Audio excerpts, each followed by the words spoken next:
Sveiki! Sveiks. Šobrīd atrodamies Pārdaugavas viesnīcā Islanda Hotel. Man liekas, jau ir vairāk nekā 10 gadi, vai ne? Nu, jau no kopš 2006. gada, jā, tad jau sanāk vairāk jau. Jā. Un Andris Kalniņš ir šīs viesnīcas vadītājs un arī vienlaicīgi ir Latvijas viesnīcu un restorānu asociācijas prezidents. Un oktobra beigās tu biji Eiropā. Es vienkārši pamanīju sociālajos tīklos bildi kopā ar Lietuvas kolēģi un Igaunijas kolēģi. Un tu ļoti gudri uzrakstīji, ka jūs tur skatījāties jaunākās tendences, mākslīgo intelektu.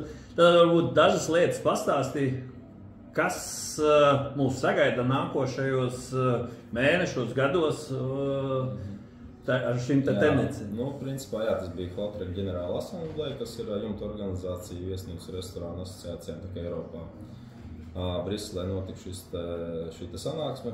Nu, principā, neko jau jaunu tur neizrunāja, tādu būtisku, jā, runāja to, kas ir tās tēmas, kas arī pie mums ir aktuāls. Tas ir ilgtspēja, tā ir, kas ļoti būtiski tagad gan visā Eiropā, gan arī pie mums ir aktuāls, pie kā mēs strādājam, ir šis īstermiņa īres regulējums, sakārtot, teiksim, nodalīt īstermiņa īri no ilgtermiņa īres privātajiem apartamentiem, nu, ne tikai. Un tāpat tās, jā, jautājumi par digitālajām platformām, par komisijām. Un vēl kas bija ļoti interesanti, runājot par ēdināšanas nozari. Kā jau mēs zinām, lielākajai daļai Eiropas Savienības valstu ir noteikti šī samazināta PVN likme sabiedriskajai ēdināšanai. Tāpēc bija ļoti interesanti paklausīties citu Eiropas lielo valstu kolēģu argumentus. Un redzēt viņu sejās izbrīnu, ka mūsu valstī nav ieviest šī samazinātā PVN likme, kas bija tā ļoti interesanti. Visi uzmanīgi skatījās tā aptuveni, kā tas var būt, ja, ka šeit nozarē, kas ir principā pēc būtības eksportējoša nozare, nav nekāds, teiksim, tā atbalsts no valsts, teiksim, lai turismus... Seši pēc pandēmijas vai pandēmijas laikā, kas bija gan arī vai visur. Jā. Varbūt dažas lietas, kas tev likās interesanti par mākslīgo intelektu. Man liekas, šobrīd tā tēma ir visur cauri vies. Vai tev kļuva skaidrs, kā mākslīgais intelekts varētu ienākt viesnīcu un restorānu biznesā? Nu, līdzīgi kā arī citās nozarēs. Es domāju, ka daļa viesnīcu, tā skaitā arī mēs jau izmantojam šo mākslīgo intelektu vai ChatGPT vai kādā citā formā, pieņemsim, kas palīdz sagatavot, pieņemsim, uz atsauksmēm atbildes vai arī kaut kādus konkrētus tekstus uzģenerēt. Tas jau tiek izmantots jau, es domāju, diezgan daudz.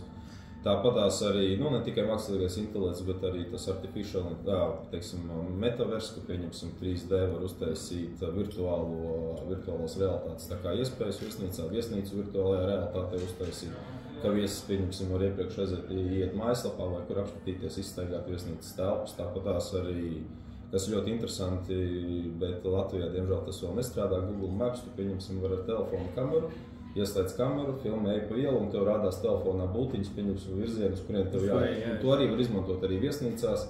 Konkrēti, pieņemsim, pagrozīt telefonu pret bāru, piemēram, parādās ēdienkartē, vai arī tāpēc viesi var atstāt atsauksmes. Tas ir labs, jā. Tā kā tās iespējas ir ļoti daudz. Uz darbinieku pagries un uzreiz redz, cik viņam ir novērtējums. Jā, arī. Viesmīlis atnāca, 3 balles. Jā, arī tāda ir iespēja, jā. Tā kā tās iespējas ļoti daudz, vienkārši jāskatās, cik būs tā inspirēšanas kaut ko, teiksim, izveidot un ieviest tā kā. Es zinu, ka viesnīcniekiem ļoti galvu, ja pareizāk spiež tā lieta attiecībā uz šo te, kā R&B un visas, kas daudzās pat galvaspilsētās un turistu iecienītās pilsētās centri paliek tukši. Es domāju, no iedzīvotājiem, jo šie visi dzīvokļi un tā tālāk tiek nodoti tādai īstermiņa īrei. Vai šajā jautājumā ir rasts kāds risinājums vai ir kaut kāda kopēja norādes, kā ar to cīnīties vai kā to sakārtot? Tas arī ir tas, par ko es runāju, izveidot šo īstermiņa īres regulējumu. Bet tas ir likumdošanas nozīmē vai? Tūlīt paskaidrošu, ir tā, ka ir Eiropas Savienības direktīva, kurai, protams, nav obligāta valstīm, bet Latvijā, teiksim, ir izvēlējusies to ieviest. Tas nozīmē, ka ar ekonomikas ministriju jau esam uzsākuši darbu. Novembra mēnesī jau šomēnes vai vēlākais nākamā mēnesī jau tiks izveidot pirmā darba grupa, kur arī mēs kā Latvijas viesnīcu restorānu asociācija iesaistamies. Un notiks šis darbs, skatīsimies, kādus kritērijus ieviest, kā nodalīt īstermiņa īru no ilgtermiņa īres. Tā kā tagad tiek noteikti darbs pie apkopojuma, kāds varētu būt šie kritēriji. Viens jau pats galvenais, protams, kad ir reģistrēta darbība, maksāti nodokļi, kas pats galvenais, gan arī, lai, teiksim, nečakarētu tirgū cenu, nekropļotu cenu, konkurenci un arī, lai visi nodokļi tiek nomaksāti. Man liekas, ka mēs visi šobrīd esam gaidās uz 21. novembri, kad tiks paziņot tie restorāni, viens vai vairāki, kas iegūs Michelin zvaigznes. Un visā šajā epopējā, tas apmēram pirms gada sākās, iesaistījās arī aktīvi Latvijas investīciju un attīstības aģentūra. Veicot dažādus apmācības ciklus, gan tiešsaites, gan arī klātienes meistarklases. Vai no tava skatu punktā mēs esam tagad labāki, izglītotāki, profesionālāki nekā mēs bijām pirms gada? Es domāju, ka noteikti jāmācās ir ar katru dienu, ja kas jauns, ko tu apgūsti, tas ir tikai pozitīvi. Tā kā, un runājot par šo Michelin zvaigznes ceremoniju, kas notiks 21. novembrī Hanzas Peronā. Ļoti, ļoti ceru, ka būs mums vairāk par vienu restorānu, kur iegūs šo zvaigzni, plus arī ļoti interesanti redzēt šo sarakstu, kas būs vēl rekomendēt by Michelin, un jācer, ka tas būs pēc iespējas lielāks. Bet jā, tas ir ļoti svarīgs notikums Latvijai, valstī, visai turisma nozarē, ka mēs būsim šajā ceļvedī, neatkarīgi no tā, cik daudz mums būs restorānu tur, bet galvenais, ka mēs tur esam. Pēc tavas domas, tur lielākas iespējas tikt viesnīcu restorāniem vai tomēr tikai restorāniem? Es domāju, ka visiem ir vienādas iespējas tur tikt, visiem tas spēles lauks ir vienāds, tā kā tad jau redzēsim, kas dabūs kādi restorāni, jā, un vai viesnīcu vai atsevišķi restorāns. Domāju, tam nav nozīmes, galvenais, ka mēs esam tur iekšā un galvenais, ka Rīga, Latvija, visa būs iekšā šajā ceļvedī. Vai ir kaut kāds arī tautsēmniecisks aprēķins, iegūstot šo zvaigzni, mēs apmēram zinām, cik mums tas no valsts puses ir izmaksājis. Kāds būs iegums? Vai tas ir vairāk tāds emocionāls, vienkārši tāpat kā mēs vinnējām 3. vietu dabūjām hokejā, 5. vietu mēs dabūjām basketbolā. Tas, protams, uzsprišināja Latvijas tēlu. Un vai šī lieta ir vairāk tāda emocionāla, vai viņa ir arī praktiska? Tas, tas jau ir arī saistītas lietas, jo, ja mēs hokejā vai basketbolā pieņemsim uzvarējām, dabūjām labas vietas, tas, protams, ir reiz valsts tās publicitātē, ja?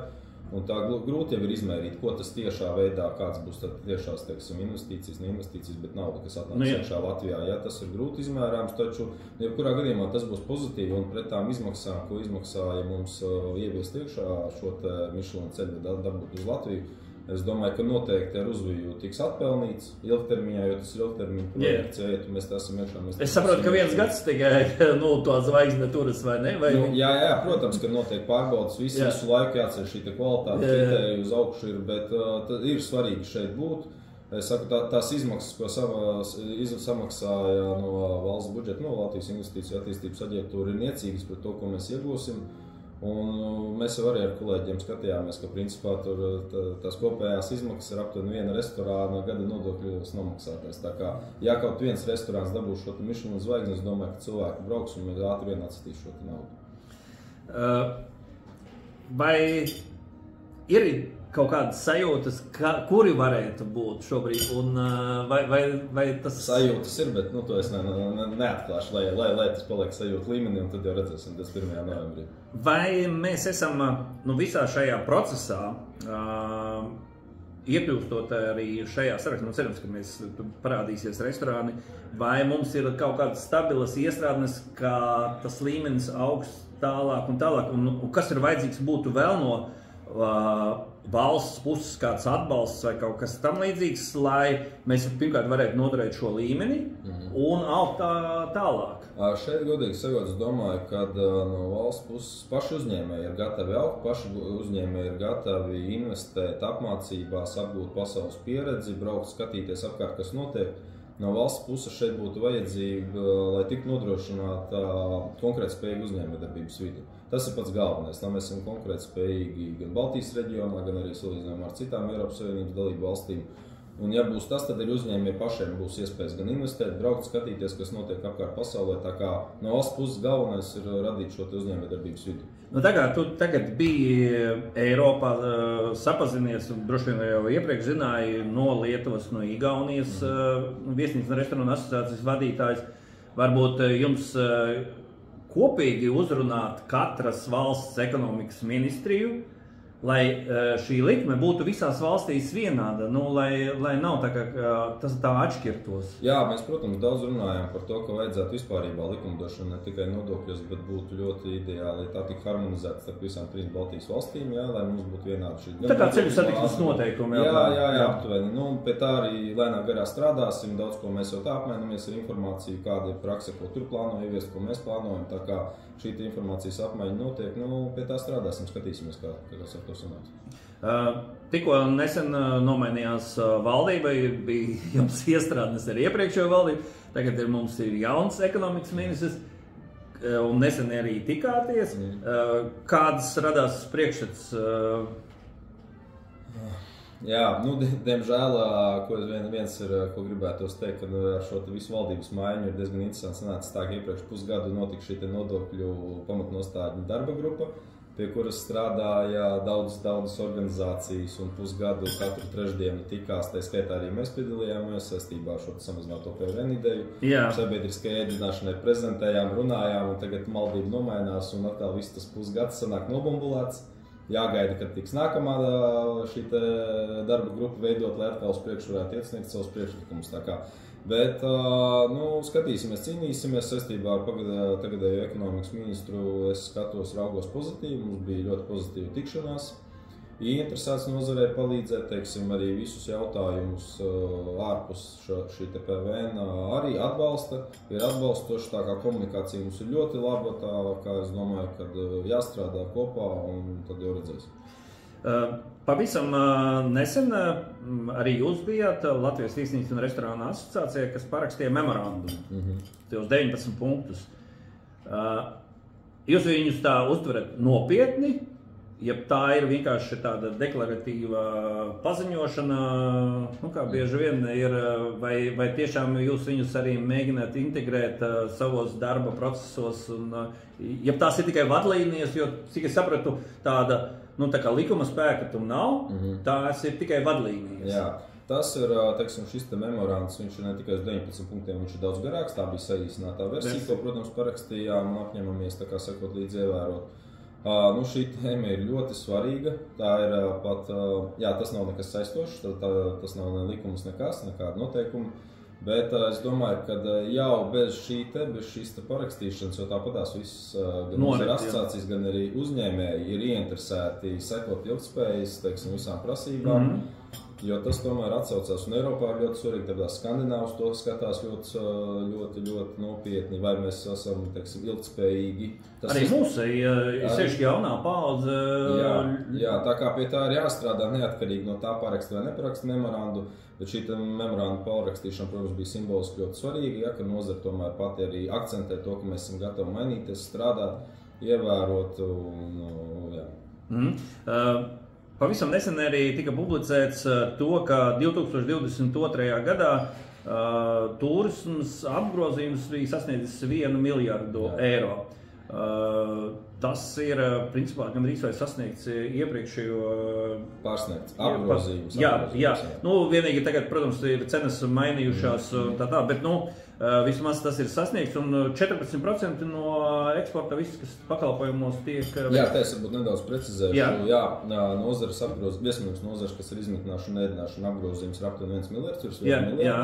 Tagad precīzi neatceros, cik tas ir rekorda apgrozījums nozarēm. Bet galvenokārt, kāpēc tāds ir sasniegts, tas pamatojoties uz inflāciju. Ja mēs paskatītos 2019. un 2018. gada cenās, es domāju, ka noteikti tas būtu zem ienoņemt no inflāciju, tas būtu zem tā. Un tā pašā laikā ir arī, protams, būtiski pieaugušas visas izmaksas. Tā kā, un ja mēs paskatāmies rentabilitāti, vai uzņēmēji tagad strādā ar šo rekordu augstajiem ieņēmumiem ar peļņu, es teiktu, ka nē. Lielākā daļa nozares uzņēmēji strādā ar zaudējumiem. Tāpēc arī mēs paskatāmies pašu kapitāla īpatsvaru bilancē pret salīdzinājumā, kā to ir Lietuvas, Igaunijas kolēģiem, Latvijas uzņēmēji atpaliek. Tas arī norāda, ka kaut ko mēs droši vien ne tā darām. Un tāpēc saistībā ar šo 1 miljardu Bet tas ir vairāk no tautsaimniecības viedokļa, ne kaut ko. Jā, tas ir nozars apgrozījums. Nākamais 2 miljards, par ko iet runa, tas ir tas, ko ārvalstu turisti ir ienesuši Latvijā. Nevis kā darba darīšanās, bet kā atbraukuši kā turisti. Tas pēc Latvijas bankas datiem ir aprēķināts par 2022. gadu. Jā, aptuveni arī nedaudz virs 1 miljarda. Un ar ko es ar šo te gribu norādīt, ka pēc būtības tas arī nozīmē, ka visa viesnīcības nozare pēc būtības eksporta nozare. Mēs eksportējam, tā ir nauda, kas ienākusi ir iekšā, nevis šeit uz vietas apgrozīt kaut kādu līdzekļu. Ja? Un tas arī sastāv 14% no visa Latvijas pakalpojumu eksporta. Un tas ir pat savā ziņā fenomenāli, jo mums atkrita ļoti liels un nozīmīgs tirgus, kas bija Krievija. Mēs spējam tik ļoti īsā laikā pārkvalificēties uz... Tā es gan neteiktu, jo pa lielam varētu būt vēl labāk, jo salīdzinājumā ar 19. gadu pirms pandēmijas laiku, kad vēl šis Krievijas tirgus bija atvērts, mums joprojām ir 20–30% mazāk ārvalstu viesu nekā tas bija tad. Un skatoties uz kopējiem Eiropas datiem, mēs esam pēdējā vietā. Jā, tas gan jā. Jā, diemžēl. Tā kā, tās pašas tendences arī 2023. gadā ir, kad mēs tomēr atpaliekam diezgan smagi. Tā kā, vēl ir kur augt, vai Krievijas turistus, kas agrāk sastādīja aptuveni 3. daļu, mēs esam aizvietojuši ar ko citu, noteikti, ka nē. Pie tā vēl ir jāstrādā, tā kā... Joprojām ir, teiksim, pavasarī tika izziņoti dažādi vecrīgas glābšanas plāni un tā tālāk, bet neizskatās pagaidām vēl tur labi. Kur ir problēmas? Kāpēc vecrīga mums neatdzīvojas tādā pilnā sparā? Kā jūs, kā viesnīcu un restorānu asociācija, skatīties, kur ir problēmas? Vai ir valstiskā līmenī vai Rīgas līmenī tās problēmas? Es pat teiktu vairāk gan, bet tas arī jāskatās. Kopā ir droši vien jau vairāk valstiskā līmenī. Ja? Kaut ja mēs paskatāmies, tagad Londonā notiek starptautiskā turisma izstāde, tur ir Lietuvas stends, Igaunijas stends, Latvijas stenda tur nav. Tas ir ļoti labs jautājums Latvijas investīciju attīstības aģentūrai. Kāpēc Latvijas stenda tur nav? Ja vai mums tiešām šeit turistu eksports nav vajadzīgi? Tāpat tās notiek šo te jautājumu, mēs arī tiksimies un uzdosim, esam jau pieteikušies uz tikšanos. Tāpat tās arī, vispārībā mums tā vide nav konkurētspējīga salīdzinājumā ar Lietuvu, ar Igauniju. Gan darba spēka nodokļi mums ir augstākie, tā pašā laikā tagad arī samazinātā PVN likme Lietuvā ir, Latvijā nav. Jo mēs jau drīzāk teikt, neko neatšķiramies no Latvijas Lietuvas. Ja, un ja pieņemsim ārvalstu komersantam rīkojot konferenci, ir jāizvēlās to darīt Lietuvā vai Latvijā. Viņš paskatās, Lietuvā ir samazinātā PVN likme ēdināšanai. Protams, un ēdināšana arī sastāv lielāko daļu no pasākumu izmaksām. Viņš, protams, izvēlās to taisīt Lietuvā. Tāpēc mums jāstrādā pie prāmju satiksmes, jāatjauno. Ir tas Latvijas tēls jāreklamē, un arī, ja paskatoties ar Lietuvu, Igauniju salīdzinot, mums tas budžets turismu valsts tēla mārketingam ir kategoriski vismazākais. Salīdzinājumā pat vairākas reizes mazāks. Un ir jāsaprot, ir jāuzdrīkstās investēt iekšā, jāsaprot, ja tu neinvestēsi, pats par sevi nekas nenotiks un neviens uz šeit nebrauks. Ir jāinvestē tā nauda agresīvās reklāmas kampaņās visur, un tad arī tikai būs tā atdeve. Ik pa brīdim Eiropas dažādos turisma profesionāļu izdevumos, portālos un tā tālāk var redzēt tās vidējās cenas, kas katrā pilsētā ir. Un, Baltie visu laiku konkurē vairāk ar tādu zemāku cenu, par 5 zvaigžņu viesnīcu vai 4 zvaigžņu viesnīcu, un Rīga bieži vien ir vēl zemāka cena nekā tā ir Tallinā. Vai jūs tam sekojat un jūs saprotat tos iemeslus, kāpēc mēs nevaram vismaz Varšavas līmenī pacelties? Tā cena tas jau sasaistās ar iepriekš manis teikto, ja būs vairāk turisti. Tad arī tā cena dabiski augs, būs lielāka konkurence savā starpā. Uz kā, teiksim, viesiem būs konkurence uz tikšanu viesnīcās, teiksim, otrādāk. Tā kā, tas viss ir kopā, šī te vide ir jārada, valsts tēls jāreklamē, jādabū šeit ir turisti, un tad arī dabiski arī celsies arī šī te cena. Ja tā kopumā atskatās uz šo gadu, 2023. Varbūt tu vari pateikt kaut kādas labas lietas, kas tika izdarīts. Piemēram, bija mums arī Hospitality fórums, ko diemžēl organizēja Igauni. Es ceru, ka nākošajā gadā mēs to paņemsim, vai arī lietuvieši, jo man tā ideja bija, ka katru gadu visu Baltijas to fórumu organizē kādu no valsts un pārmaiņas. Vai šis te bija tāds arī, savā ziņā labs vieta, kur satikties ar kolēģiem pārunāt? Jā, protams, jebkurā gadījumā, jebkur iespēja satikties arī ar blakus kaimiņu valstu kolēģiem ir ļoti, ļoti, ļoti vērtīga. Tāpat tās, par šo te gadu runājot, nevar nepieminēt hokeju, basketbolu, kas, protams, iedeva šo morālo pacēlumu. Arī kaut kādu arī drusku nopelnīt varēja. Arī drusku nopelnījām savukārt, bet vienalga skatoties šo te māju, salīdzinot ar 19. gadu, tāpatās aptuveni pa 30% ir mazāk ārvalstīs nekā 19. Bet atkal ar visu hokeja čempionātu. Tā kā, protams, kaut kāda iespēja kaut ko bija nopelnīt, bet, diemžēl ir tās ēnas puses šim te visam, ka kopumā mums tā vide šeit nav tāda izveidota. Somi raksta, ka viņi 26 miljonus nopelnījuši. Somi, jā. Tur arī cenas bija pavisam citas. Arī bija aizdevies uz šo te fināla spēli, kas bija 3. vietu pret Ameriku, jā. Un jā, tur tās izmaksas ir pavisam savādākas. Jā. Kas vēl bija labs tās šajā gadā? Michelin gaidas. Jā, Michelin gaidas, protams, 21. novembris. Es domāju, ka tas būs ēdināšanā, tas būs numur 1 pasākums šī gada. Savukārt, es pat nezinu, grūti tā visu kaut ko. Mēs ikdienā strādājam ar daudzās dažādām lietām, tā kā grūti kaut ko tādu izcelt. Un tad skats uz nākošo gadu, uz ko jūs tā fokusēsiet? Es domāju, kā viesnīca restorāna asociācija, kas būs tie fokusi? Mēs turpināsim cīņu par šo samazināto PVN sabiedriskai ēdināšanai, ko es gribētu arī pieminēt, kā portālā Mana balss esam izveidojuši iniciatīvu, kur aicinām ikvienu dalīties un nobalsot par šo, lai varētu savākt 10 000 parakstus un atkal tas kļūt par kolektīvo iesniegumu, ko iesniegt iekšā Saeimā uz izskatīšanu. Cik jau ir apmēram? Pagaidām bija nedaudz virs 2000. Vēl pusotru dienu, es domāju, ka tas nav slikti. Ceram, kad šos 10 000... Es vēl neesmu, bet es izdarīšu. Tas obligāti atskaities, ka tu esi izdarījis. Tā kā tas ir viens. Otrs, kā jau sākumā minēju, šis darbs pie īstermiņa īres regulējuma izstrādes, to ir ļoti būtiski pēc iespējas ātrāk ieviest, lai sakārtotu tirgu un konkurenci. Un tāpat šobrīd viena aktualitāte ir, ko gribētos arī varbūt pieminēt, ir saistībā ar šo Saeimas sociālo un darblietu komisijas skata grozījumus alkohola likumā, kur pacelt uz 20 gadiem alkohola iegādes slieksni, pret ko mēs neesam pret. Savukārt, bet tas atkal rada bažas par daudz ko citu. Izglītību, kur pieņemsim, kā bārmeņas 18, 19 gados varēs iet mācīties gatavot kokteļus. Tāpatās arī ar nodarbinātību, jo pēc būtības tas sanāk, viņš arī strādāt nevar 18, 19 gados. 19 tas jau ir students. Jā, bet viņš tad nevar strādāt bārā vai kā oficiants, kur ir alkohola aprite. Un tas jau tā nozarē, kur trūks darba spēks, kur ļoti liels problēmas.